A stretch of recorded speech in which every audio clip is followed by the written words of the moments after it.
Hi, it's Wyndham. I want to talk about one of the four pillars that go to make up my 246 framework. That framework I work with is two beliefs, four pillars, six essential elements. And I want to talk about the fourth pillar, which is integrity. And integrity is one of those subjects that is tricky. I remember when my integrity was challenged by a coach, and I felt this immediate wave of resistance just at them asking me, when you think about it, genuinely, how much integrity do you show up with on a daily basis? Excuse me. And I felt this enormous wave of resistance and refusal to, what? How dare you challenge my integrity? And they saw my reaction to it, and they kind of, interesting. Now, what I realise now is our resistance is a demonstration that a truth or a belief or something embedded within our blueprint, and our blueprint is a pattern. It stores our automatic reaction to things. Something within my blueprint was feeling threatened purely by that question. And my resistance was the automatic reaction to something. And what I've since realised is integrity is such a highly valued trait in people that to have our integrity questioned, well, that feels very much like an attack on us, on our identity, on who we are in the world. And the really interesting thing is, it's just a question. How much integrity do you demonstrate on a daily basis? The answer to that question can be 100%. My resistance was coming from the fact that part of me knew I wasn't showing up authentically. I wasn't owning everything that was mine to own all of the time.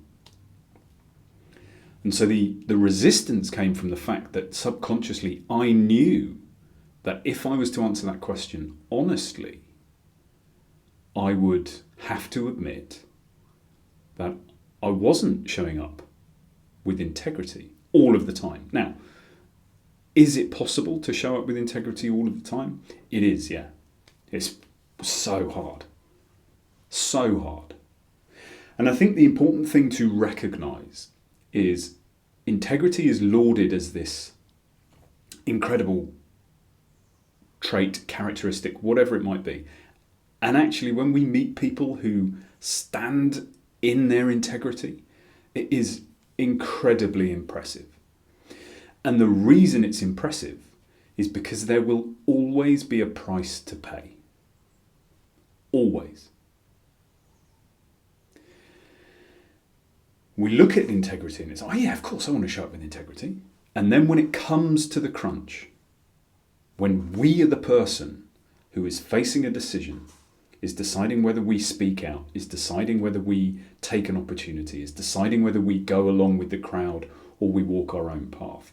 At the point we make a decision that is in line with our values, our beliefs, our principles, that is taking ownership for everything that is ours and nothing more. When we act with authenticity, there's a price to pay.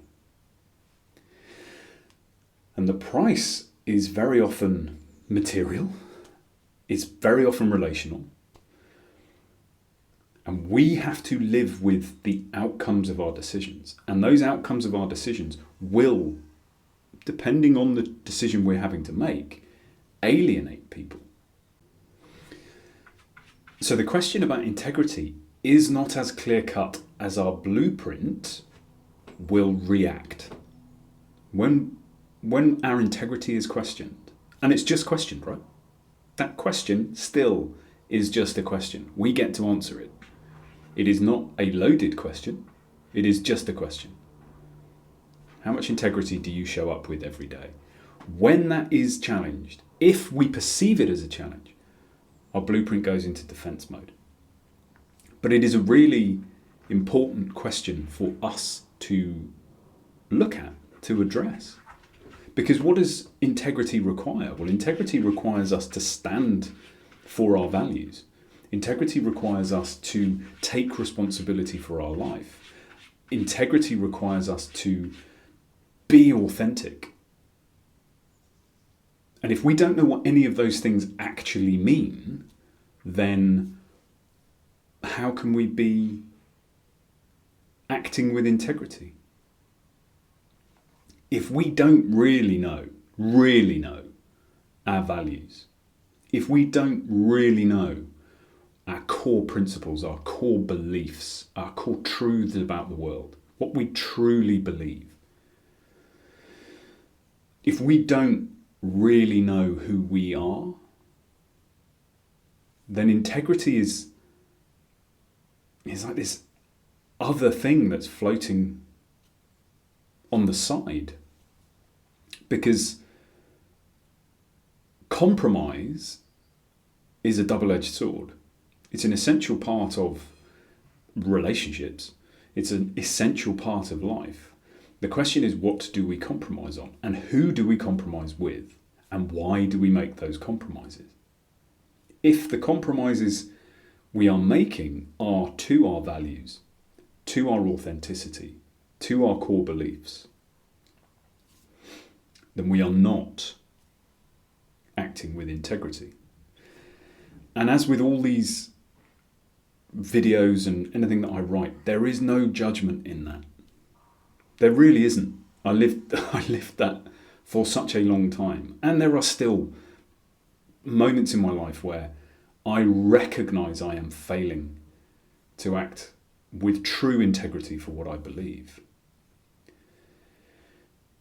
And that, for me, is all driven by inclusion criteria and my deep blueprinted fear of being judged and then being ostracized from a group. And that is the price that we pay. When we stand in our integrity, we will meet huge numbers of people who are yet to take this journey, who are yet to deeply connect with what they believe, what they truly believe. They are still functioning off blueprint phase 2, which is a conglomeration of all of the beliefs and truths that we have formed during phase 1, at a point we have no choice and no awareness, and then phase 2, where we have a choice but still very little awareness, until we actively go seeking our values, what authenticity means to us, what our true personal experience-based beliefs and truths are. Until we've done that piece of work, integrity is very difficult. So how do you feel when I ask, how much integrity do you show up with every day? And if your reaction to that was like mine was, this wave of resistance and frankly a strong level of judgment towards me as the question asker, maybe hit pause. Because that, if it is an automatic reaction, it hasn't been processed. It's based on something within your blueprint. The question you then get to ask is, well, actually, when did I last check on that? Has anything changed? How do I really feel about that? And if we can bring in the 6 essential elements, compassion first and foremost, it's okay to have these reactions. It doesn't mean anything about us other than our blueprint is offering us an automatic reaction. It's to us to get underneath it and figure out what it means. I leave you with that. I wish you a peaceful and joyful few days, and I will speak to you soon.